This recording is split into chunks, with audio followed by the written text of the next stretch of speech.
You ask Tiger to calculate. This deals with finding the midpoint between 2 points. The midpoint between the 2 points is 73, -31. Let's solve it step by step. Plot the 2 points and calculate the midpoint using the formula. The coordinates of point 1 are, x1 equals 68, y1 equals -92. The coordinates of point 2 are, x2 equals 78, y2 equals 30. PM represents the midpoint of the 2 points.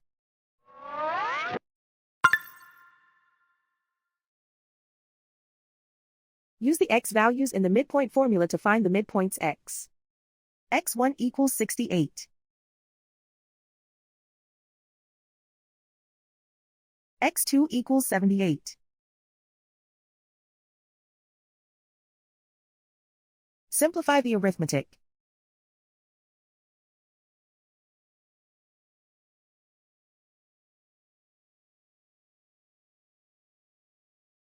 Use the y values in the midpoint formula to find the midpoints y. y1 equals -92. y2 equals 30.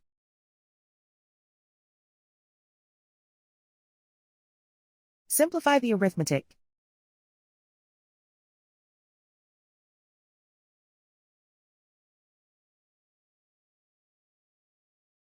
And so, the midpoint is 73, -31.